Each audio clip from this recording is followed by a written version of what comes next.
Je l'évoquais en titre, c'est une association précieuse à Dieppe. Depuis 60 ans, la PEI accompagne les familles confrontées au handicap. L'association gère des foyers, des logements inclusifs, des entreprises adaptées, de quoi aider à mieux s'intégrer dans la société. Grégory Arcapati et Bruno Bellamri. De la musique, un défilé et beaucoup de monde pour célébrer la PEI diepoise, l'association de parents d'enfants inadaptés. Une histoire débutée il y a 60 ans grâce entre autres à Edith Andrieux.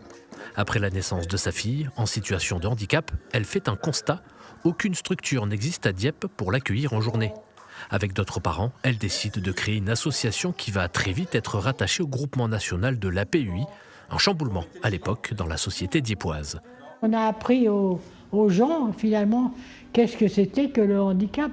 Parce qu'au départ, il était rejeté en bloc, sans même chercher à comprendre, quoi. Oh, un enfant handicapé, ça ne nous intéresse pas, etc. Grâce à son abnégation, la PEI s'est développée. De nombreuses activités sont proposées aux enfants et adultes en situation de handicap. Le modèle d'inclusion va encore plus loin grâce au travail. Ils sont aujourd'hui plus de 300 en activité professionnelle, comme ici dans un garage automobile ou au sein des ateliers d'Étran où est confectionné le célèbre caramel de pomme. Un labeur de toute une vie pour Edith qui se rappelle avec émotion de ses années de combat.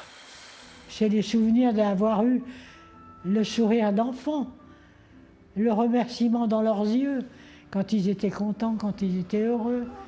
Avec ce cortège, c'est tout un héritage qui est mis en avant, des femmes, des hommes, et les projets futurs ne manquent pas.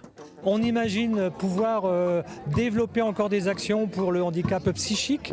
On espère avoir un jour une maison de répit qui permettra d'aider les familles aussi à avoir du répit pour leurs enfants et pour elles. L'histoire est donc loin d'être terminée pour la PEI diepoise qui accompagne aujourd'hui un peu plus de 700 personnes.